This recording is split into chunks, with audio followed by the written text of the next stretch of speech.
All right, let's get right into this. So first of all, I'm not coming in here with a particular idea for this video content that I'm posting up, but I would like to get into it anyways. Now, I took a look at some of the last videos I posted, and I was looking at the titles. One was consistency, and one was Latin descent. And I just kind of wanted to talk about that. So I do want to mention something now. In North, when it comes to the United States and Canada, we have native reserves and native people around. I actually traveled to Winnipeg, which is you know how you guys have state capitals in United States? Well, Winnipeg is we call our states provinces. I don't know why I'm saying we, but we call our states provinces.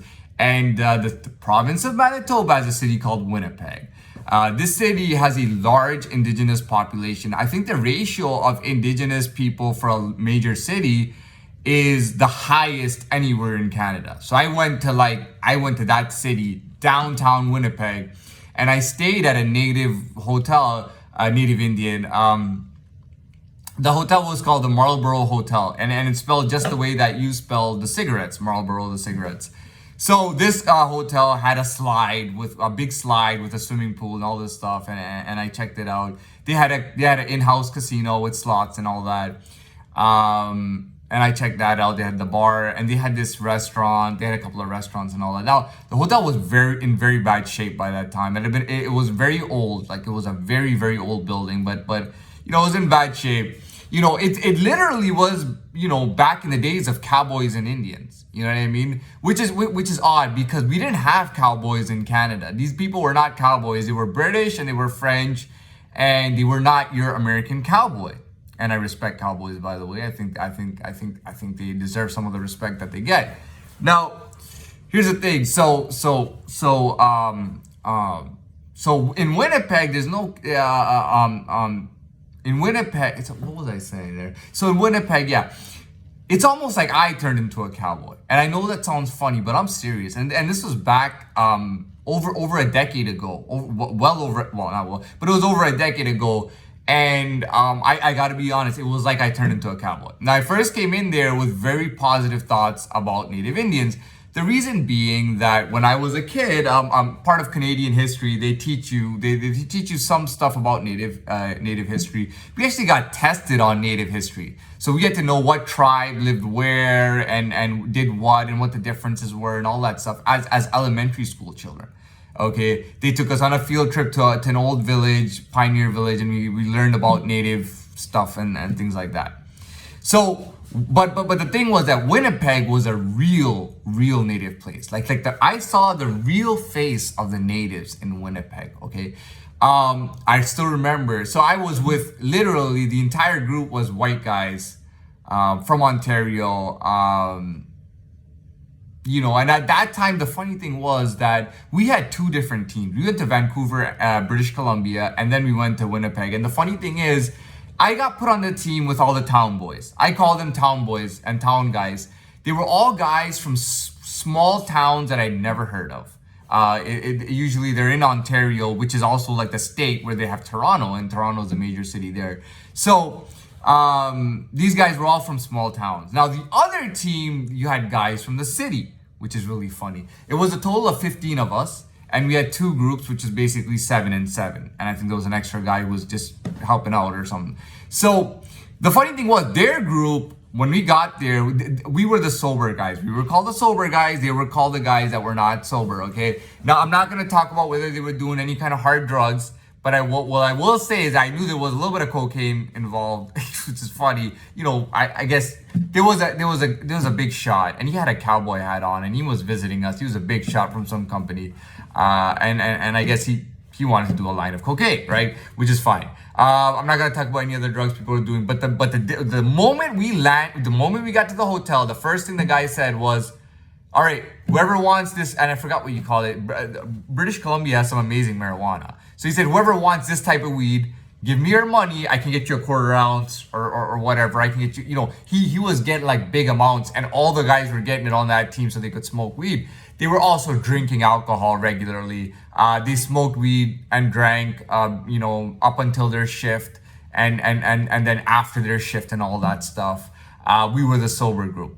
The guys I was with, yeah, two of them actually snuck in a couple of beers at the bar and stuff, even though they weren't supposed to, because it was kind of designated that, we'd be different. Now, our group was supposed to go to Victoria Island, which is supposed to be beautiful, and the other group was supposed to go to Winnipeg. Well, that group's head, I think it was from Woodbridge, me and him, I got his personal contact information and everything. He gave it to me. We had a little chat. I talked to him in his hotel room. He had his nephew there. I talked to his nephew, and all that. And so he refused to, even though he was new at the company and our team lead had been there for like 15 years. He said, "There's no way I'm going to Winnipeg. You guys are sending us to Victoria Island." And they did exactly that. We ended up going to Winnipeg, with this group of, we were the town boys, basically, I got put with at that time. I was only 19 years old at the time. And so my first experience with the native, so I met this native lady, and she had just won about $600 or $700. Okay, I think it was a slots or something. She got a $700 check that she was gonna go cash. So $700 and something dollars, and so she starts talking to me. I start talking to her, and I go, ever since I was a kid, we were studying native culture, but I never really saw real native Indians, and now I see native Indians everywhere.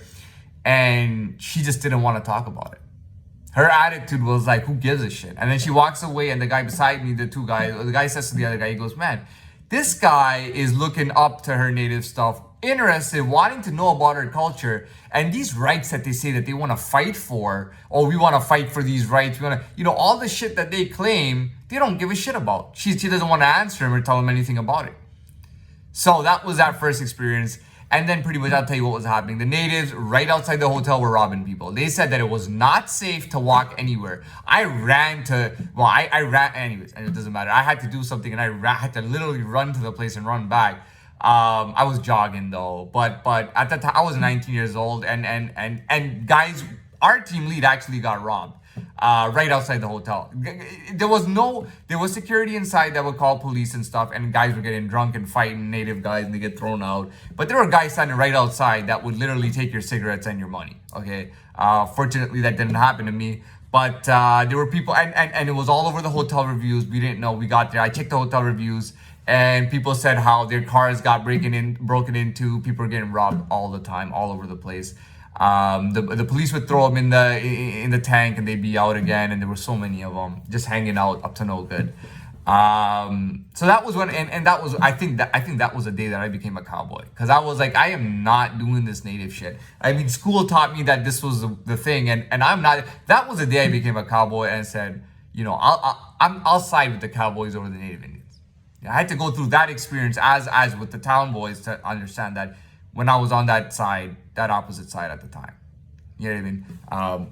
But now, being Latin and being a conquistador, really, or being bred, like, ancestry goes way before the conquistadors. But, I call myself a conquistador. I know you might have heard some rap songs, and guys do throw that out there. Till today, guys remember the conquistadors. Man, we are the children of the conquistadors, man. We are conquistadors. We are modern day conquistadors. So that was what I wanted to talk about, and I'm done with the story. I'll go into a little bit. I wanted to talk a little bit about Latin descent, but I'm gonna do this after this video, and we'll leave it with that for now.